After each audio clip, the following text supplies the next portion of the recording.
Welcome to this week's End of Days Update, coming to you from Tulsa, Oklahoma. Can you believe it's September? England couldn't believe it either. September already.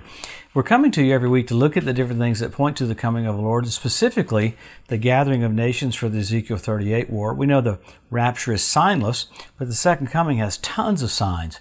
But if we can see what happens basically right after the rapture of the church, which is this Ezekiel 38 war, we can know we're getting close to the rapture. Man, stuff happens every single week. There's certain things I forget, but I try to get to most of it. But radical things keep happening all around Israel that literally the players are on the field for the Ezekiel 38 war. So we'll get into all that. Why do we get into the coming of the Lord preaching? Well, it's not an escape theology, and it's acceleration theology. When you see the finish line, you run faster, not slower. All this information, all this word we've gotten to be strong, Daniel saw you. He said, you'd know your God, you'd be strong, and you would do exploits. So we see the finish line, we run faster. There's a lot to do in a short period of time. I've heard people say, well, why would you preach on the coming of the Lord? Well, tell a quarterback in the last 2 minutes of the game not to look at the play clock. No, you look at the play clock because the plays are more crucial. As time is winding down, you have to get more things done correctly. You can't make mistakes. So we're so blessed that we get to see all this information about how close we are, because He loves you so much. He wants you expectant. He wants you excited. He wants you hopeful. He wants you in position doing what you're called to do. So let's pick up with what's happened around Israel this week. About 5 or 6 things that have happened we'll try to get to that are so amazing. Number one is, of course, with Israel's formal ties with the United Arab Emirates, a peace treaty. It's the first Arab nation since Egypt and Jordan to do that. Pretty amazing. The Palestinians are going crazy because there's a commercial flight even yesterday going from Israel to the United Arab Emirates. They mounted up that commercial flight with all kinds of missile technology because of all the threats that were that. Even Jared Kushner flew on that flight. So this is a really big deal to have formal relations like this. Now, Saudi Arabia has kind of been doing this without being formal about it. They let Israeli jets refuel the last couple of years over their land, which never they would have done that in the past. So a lot of things are happening that the players are in position. So what we had probably even just as radical this weekend was an Israeli airstrike just south of Damascus, killed 5 Iranian militia, it wounded about 10. What is that? That's a weapons depot on the southern part of Damascus that Iran keeps shipping missiles down into Syria, trying to get to Lebanon so they can attack Israel. I didn't even talk about last week how some Lebanese, some Hezbollah fighters from Lebanon worked their way into the northern part of Israel and they were stopped. But there's this continual buildup around Israel because of them wanting to annihilate Israel. So many things keep happening with that, to the point that you had an Iranian drone fly into toward Saudi Arabia this last week. It was shot down. So then you had Iran touting its drones, it's showing its new drones that have retractable landing gear and new missile setup and configuration so they can attack Israel. So you got Iran touting that in the midst of that. It's kind of bizarre because you had the International Atomic Energy Agency coming out saying Iran is way closer in the past than they thought to being ready for nuclear weapons.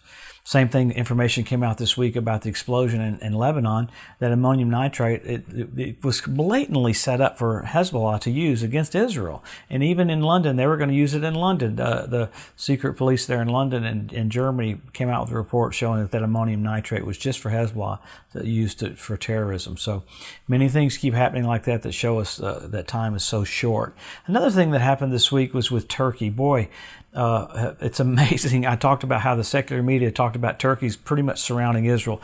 You have Turkish troops in Libya, you have Turkish troops in Syria, you have Turkish troops on the border and the edge of Iraq, and then you had Turkish involvement in the northern part of Lebanon. So they basically, that's another nation they've come into. They brought humanitarian aid for the Lebanese, but the real reason was they've been pumping money into the area around the Temple Mount, because just as he said, the president of Turkey, Erdogan, said, we will call on Islam to ascend the Temple Mount and take the Temple Mount in Jerusalem from the Jews. So that thought pattern's in the back of their mind with this little buildup that's going on all around Israel. That's probably the biggest deal that points to what's going to happen right after the rapture of the church, is watching Turkey flex its muscles.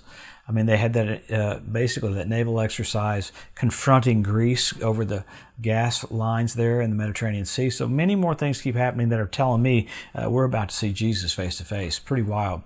You had other things happening. You had all the storms that continue to happen. You have all the stuff about COVID. You had the CDC come out saying 94% of all the COVID deaths had underlying conditions. So they're coming out with this stuff that's showing the truth of what's really happening.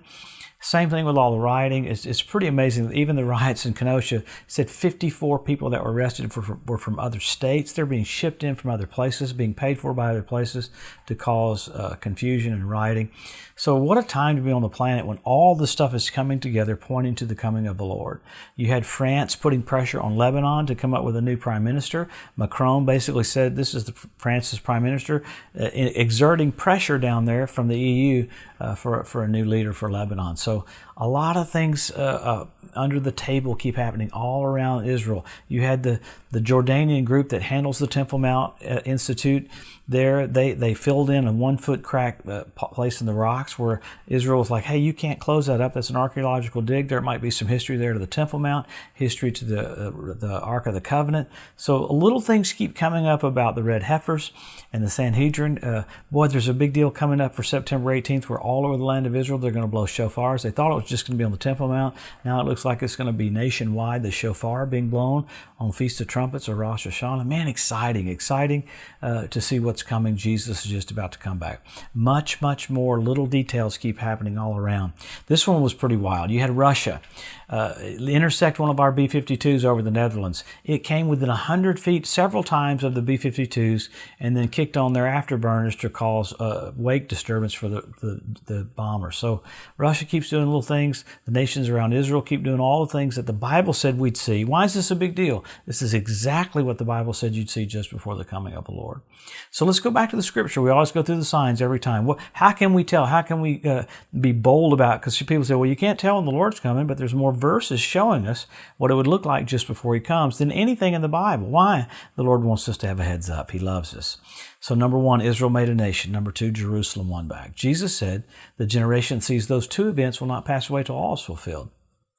But you have many more. You got the Hebrew language restored. You got the Ethiopian Jews brought back. You got the fertility of the land of Israel. You got the revival of the Roman Empire. You have the Temple Mount Institute. These are the crazy things. You have fish showing up in the Dead Sea. You got foxes showing up on the Temple Mount. You have the ritual baths around the Temple Mount filling up with water. You have 172 different species of predatory birds that start showing up around the land. So, I mean, all the physical activities that the scripture said you'd see just before Jesus comes are there. So I believe we're very close to the coming of the Lord or the rapture of the church. And don't let people deceive you. The rapture is going to happen. Just like Enoch was raptured, handed off to Noah. Elijah was raptured, handed off to Elisha. Jesus was raptured, handed off to the church. The church will be raptured, and we'll hand off to the Jews. And that 7-year period called the tribulation is a setup for Jesus to do just like Joseph. He'll reveal himself to his brethren right there at the very end. Remarkable. But you have all those signs. Men will be lovers themselves. You have selfie sticks. All these tangible signs, but you got signals. You had the blood red moons on Passover and Tabernacles, 4 in a row a few years ago. When's the last time you had 4 in a row on Passover and Tabernacles? 1967 when Jerusalem was won back. 1948 when Israel was made a nation. In 1492 at the Edict of Expulsion when the Jews were kicked out of Spain. So you had that, then you had the Bethlehem Star, then you had Mercury to fly by the sun. It went down directly over the Temple Mount at sundown. So all these signs, then signals showing us the King's about to come back. Why would he want us to know this stuff? He loves you. He wants you expectant. He wants you hopeful. There is no bad news for the church. He said, don't be deceived. Don't be troubled. I want you happy. I want you hopeful. And I want you comforted. What brought comfort? That the teaching of the rapture of the church, that the church didn't go through the tribulation period. There's so much weird teaching that the church has to go through the trib. No, it's a time of Jacob's trouble, and it's a time that God owes Israel back 7 years of old covenant time. So we're soon about to depart, and it's not about escaping, it's about seeing that getting ready to take place, and we accelerate. Well, we know this. The Lord loves you so much. He wants you blessed. He wants you strengthened. He wants you encouraged. Don't be moved by anything. Don't be moved by fear. Greater is He that's in you than he that's in this world.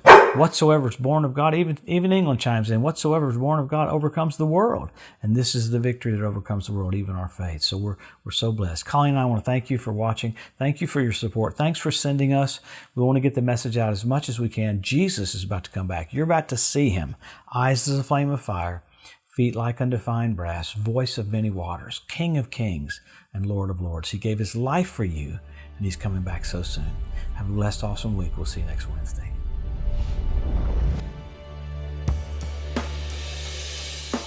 Thanks for joining us today at the End of Days Update. If you'd like to be notified every time there's a new post, just go to the EDU at josephmorris.com and subscribe to receive email alerts. If these posts and updates have been a blessing to you, please consider making a one-time donation to help get the message out, or even becoming a monthly partner with Joseph Morris Ministries. Thanks again for tuning in to the EDU, and we'll see you next week.